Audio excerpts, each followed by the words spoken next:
everyone, welcome to Global Online. This is Ankita Sood. So West Bengal Set 2024 examination के लिए paper one preparation में आप सभी students को PYQ से अपनी तैयारी शुरू करनी चाहिए।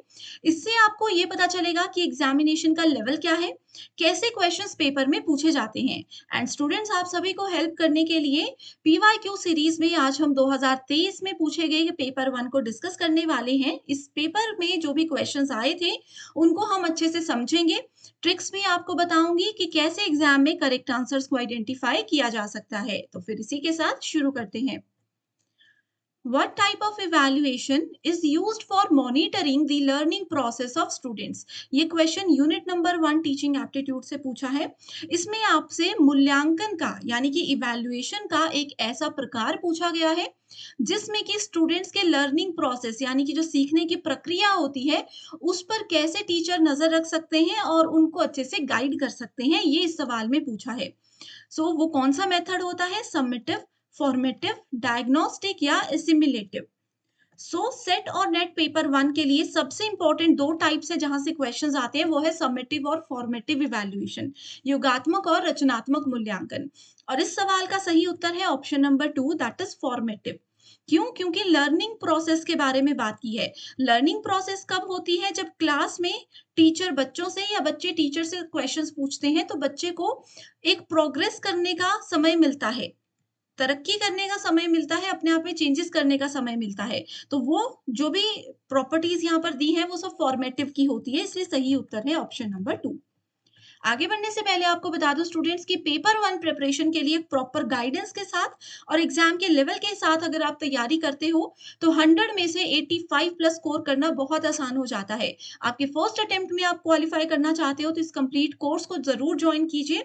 न्यू बैच हमारा 1 अगस्त से स्टार्ट होने वाला है जो कि आपको जरूर ज्वाइन करना चाहिए। इसमें डेली लाइव लेक्चर्स के साथ आपका पूरा सिलेबस तो एग्जाम से पहले कवर होगा ही, साथ ही स्टूडेंट्स आपको प्रैक्टिस के लिए हम टॉपिक वाइज और यूनिट वाइज एमसीक्यूज और पीवाईक्यूज देते हैं। पीडीएफ नोट्स मिलेंगे जिससे आप लोग बहुत आसानी से चीजों को पढ़ सकते हो। एंड सबसे इंपॉर्टेंट है ये 5000 क्वेश्चंस। इन क्वेश्चंस को यूनिट वाइज इस तरीके से अरेंज किया गया है एक्सप्लेनेशन के साथ, एंड इसमें से गारंटेड 50 में से आपको 35 plus questions as it is देखने को मिलेंगे। तो ये गोल्डन अपॉर्चुनिटी है, लिमिटेड पीरियड है आप लोगों के लिए एग्जाम की तैयारी करने के लिए। तो जरूर इस बैच को गिवन नंबर्स पर कांटेक्ट करके आप ज्वाइन कर लीजिए।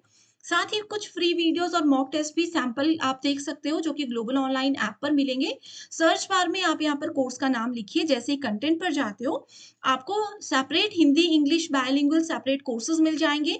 हर एक यूनिट के अलग अलग फोल्डर्स हैं ताकि आप जिस भी यूनिट से पढ़ना चाहो उस यूनिट से थ्योरी या एमसीक्यूज कुछ भी पढ़कर अपनी तैयारी शुरू कर सकते हो।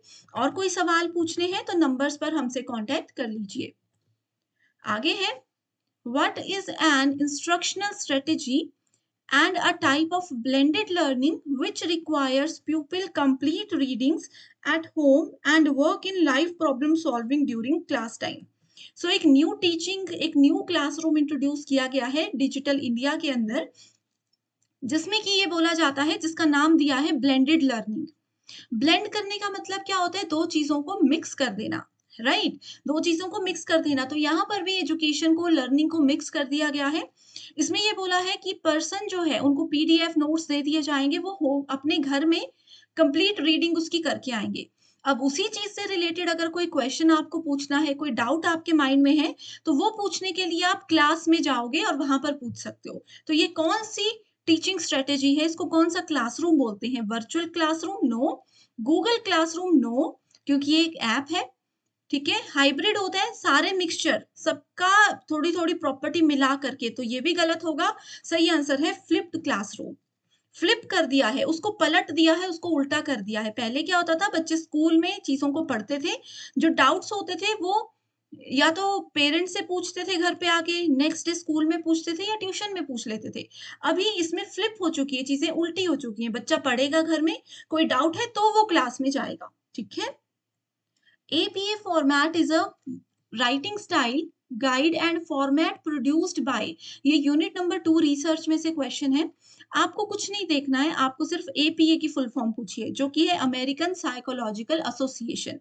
जब भी हम थीसिस लिखते हैं उसको राइट करने का, उसको लिखने का एक फॉर्मेट होता है जो कि APA फॉर्मेट है, okay, a video conference between Sushmita in Mumbai, Radhakanta in London, Barun in Guwahati, Jayanti in Singapore, Sudhanshu in Tezpur, and Purakshatta in Kolkata, and Sunil in Bhubaneswar is what type of communication? So confuse करने के लिए ये पूछा है, बच्चे क्या करते हैं, वैसे क्वेश्चन में याद रखते हैं, अच्छा सुष्मिता मुंबई से थी, ये पर्सन लंदन से था, ये आपको याद ही नहीं रखना है। आपको इस क्वेश्चन में बस इतना समझना था कि अलग-अलग लोकेशन पर अलग-अलग लोग बैठे हैं और वो आपस में कम्युनिकेट कर रहे हैं, तो उसके लिए कौन-सी कम्युनिकेशन यूज़ होगी, ठीक है? सो पब्लिक कम्युनिकेशन तो ये नहीं है, ग्रुप मीडिएटेड भी नहीं है क्योंकि सब लोग अपनी अलग-अलग जगह पर बैठे हैं। कन्फ्यूजन क्रिएट होगा ग्रुप और मास में। मैक्सिमम स्टूडेंट्स इसको सोचेंगे कि ये ग्रुप कम्युनिकेशन है, जो कि बिल्कुल गलत आंसर है। ग्रुप कम्युनिकेशन होता है जब सब लोग एक साथ बैठकर बात कर रहे हैं। यहाँ पर बात की जा रही है मास कम्युनिकेशन की, ठीक है? No students, there is a confusion in this question. Actual में ग्रुप मीडिएटेड कम्युनिकेशन सही आंसर होगा, क्योंकि देखिए पब्लिक कम्युनिकेशन तो ये बिल्कुल नहीं है, वो तो दिख रहा है। मास कम्युनिकेशन में यहाँ पर बोला है कि सब लोग कम्युनिकेट कर रहे हैं, ऐसा नहीं बोला है कि एक पर्सन बोल रहा है और बाकी सब सुन रहे हैं। मास कम्युनिकेशन क्या होता है, जैसे भाषण होता है, एक पर्सन स्टेज पे जाकर बोलेंगे, बाकी सारी ऑडियंस सुन रही है। न्यूज़ में क्या होता है, एक न्यूज़ एंकर बोलेंगे, बाकी सब सुन रहे होते हैं। रेडियो में भी ऐसा ही होता है, तो ये सब होते हैं मास कम्युनिकेशन। लेकिन यहाँ पर ऐसा नहीं लिखा है कहीं भी कि एक पर्सन बोलेगा, बाकी सब सुनेंगे, ठीक है? सो ये ग्रुप कम्युनिकेशन भी नहीं है, क्योंकि ग्रुप कम्युनिकेशन मैंने आपको बताया तब होता है जब सब लोग एक साथ एक जगह पर बैठे हैं। सो ये आपका ग्रुप मीडिएटेड कम्युनिकेशन होगा, ठीक है? सो इसको नोट करना, ये है इसका सही उत्तर। Constructivism in classroom is what? So constructivism रचनावाद, रचनावाद बोलता है क्लासरूम में कि बच्चा जो भी सीखता है वो खुद चीजों को कंस्ट्रक्ट करता है, अपने अकॉर्डिंग चीजों को सीखता है। सो ये होता है आपका स्टूडेंट सेंटर्ड या student focused classroom. International standard book number, जिसको आईएसबीएन नंबर बोलते हैं, आप लोगों ने कोई भी प्रोडक्ट खरीदा होगा, उसमें आपको इस तरीके का एक नंबर दिख रहा होगा, राइट? उसको आईएसबीएन नंबर बोलते हैं। आपसे पूछा है किसी भी बुक, उसकी पब्लिकेशन और प्रोडक्ट्स की डिटेल्स इसमें होती हैं, अगर इसको स्कैन किया जाए। आपसे बस इतना पूछा है कि कितने नंबर्स इसमें होते हैं। सो 8, 10, 11 या 13 आप लोगों के सामने एग्जाम्पल है और आप देख सकते हो इसमें 10 नंबर्स होते हैं। सो यहाँ से यहाँ तक टोटल 10 नंबर्स इसमें हम काउंट करेंगे। What is an innovative tool that enables teachers to take students on immersive virtual journey and field trips to various destination? इसमें एक ऐसे इनोवेटिव टूल की बात की गई है जिसमें टीचर आपको घुमाने लेकर जाएंगे, लेकिन आप लोग कहीं जाओगे नहीं, आप लोग घर पे मतलब स्कूल में ही रहोगे। आप लोगों के लिए एक सेटअप डिजिटली इतना एक्टिव कर दिया जाएगा कि आपको लगेगा कि हम सच में कहीं विजिट कर रहे हैं। ठीक है? जैसे अभी भी हम लोग व्लॉग्स देखते हैं, किसी कोई पर्सन कहीं घूम रहे हैं, उनको हम देख रहे हैं कि वो क्या कर रहे हैं, कहाँ घूम रहे हैं। तो वो सब चीज़ें क्लासरूम में अगर एज़ अ टीचर आप बच्चों के साथ करते हो, तो उसके लिए एक टूल है Google expenditure. For most classroom purposes, which among the following is the best suited for social skill assessment? So social skill assessment के लिए रूबिक्स सबसे अच्छा होता है। As it is questions बाकी के सेट में भी आया है, तो आपके लिए ये बहुत इंपॉर्टेंट है। From the following list of methods of teaching used in institutions of higher learning, identify those which are learner centered. Learner centered approach क्या होते हैं, जिसमें कि स्टूडेंट्स के हिसाब से पढ़ाया जाता है, स्टूडेंट्स को कैसे पसंद है, वो कैसे लर्निंग में कंफर्टेबल है, उस तरीके से उनके इजी वे को ध्यान रखते हुए पढ़ाया जाता है। तो इसका सही उत्तर है प्रोजेक्ट वर्क, जिसमें बच्चा खुद काम करता है, उनको सिर्फ एक टॉपिक दे दिया जाता है, तो ये लर्नर सेंटर्ड है क्योंकि बच्चा इसमें सीख रहा है। Chalk and talk learner centre नहीं है यहाँ पर, ठीक है? Chalk and talk learner centre नहीं होता है, क्यों? क्योंकि इसमें टीचर बस चॉक पकड़ते हैं और बोलते रहते हैं, तो ये गलत मेथड है, टीचर सेंटर्ड मेथड इसको बोलते हैं। लेक्चरिंग विद ऑडियो विजुअल, बस लेक्चर देते रहना, सामने ऑडियो चल रहा है, वीडियो चल रही है, वो भी एक गलत मेथड होता है, जो कि एक लर्नर सेंटर्ड मेथड नहीं है। आगे है कंप्यूटर एडेड इंस्ट्रक्शन, कंप्यूटर की सहायता से बच्चों को डिजिटली गेम्स के थ्रू सिखाया जाता है, तो ये भी आपका सही उत्तर होगा।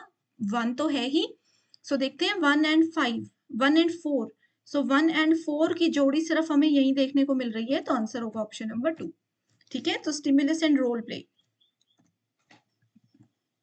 If there is a linear trend present in the population, then which of the following methods is the most efficient sampling technique? अगर linear trend follow हो रहा है, इस तरीके से आगे लोग जुड़ते जा रहे हैं, तो वो हमेशा cluster sampling होता है। तो ये इस क्वेश्चन का एक कीवर्ड था linear trend। ठीक है, जैसे एक पर्सन जुड़ा, मान लीजिए एक एनजीओ है, एक एनजीओ में आपने ज्वाइन किया, आपने अपने फ्रेंड को बोला कि ये बहुत अच्छा एनजीओ है, बेनिफिशियल है हमारे लिए और मजा भी आ रहा है। आपका दूसरा फ्रेंड भी जुड़ गया, उन्होंने आगे किसी और को बताया, उन्होंने आगे किसी और को बताया, उन्होंने आगे 2 लोगों को बताया, उन्होंने फिर आगे 2-3 लोगों को बताया। तो ऐसे जो रेफरेंस होते हैं या लीनियर ट्रेंड होते हैं, आगे से आगे हम लोगों को बताते हैं, तो वो क्लस्टर सैंपलिंग कहलाता है। Who called the study of communication rhetorics? So ये कहा था कार्ल मार्क्स ने। A narrative literature review best refers to। Literature review क्या होता है? जब हम रिसर्च करते हैं तो रिसर्च में सबसे पहले हम एक प्रॉब्लम ढूंढते हैं जिसका सॉल्यूशन ढूंढने के लिए रिसर्च की जाती है। ठीक है, उसमें आता है फिर लिटरेचर रिव्यू। ये हमें बोलता है, लिटरेचर रिव्यू बहुत जरूरी है। ठीक है, ये हमें बोलता है कि जो चीज को आप प्रॉब्लम समझ रहे हो, पहले पढ़िए उससे रिलेटेड ऑलरेडी क्या क्या रिसर्च हुई है। कई बार क्या होता है, जिसको हम प्रॉब्लम समझ रहे होते हैं ऑलरेडी उसका सॉल्यूशन मिल चुका होता है, हमें नहीं पता होता। तो इसके लिए लिटरेचर रिव्यू जरूरी होता है। सो ये फोकस करता है an initial impression of the topic which you will understand more fully as you conduct your research. The most significant approach of evaluation, मूल्यांकन का सबसे ज्यादा महत्वपूर्ण दृष्टिकोण होता है continuous and comprehensive evaluation. Which of the following research method is based on controlled observation? Controlled observation मतलब एक controlled environment में, और सबसे ज्यादा controlled observation क्या होता है? सबसे ज्यादा controlled observation होता है आपका field experiment। ठीक है, आगे क्वेश्चन में पूछा है which of the following includes examples of quantitative variables।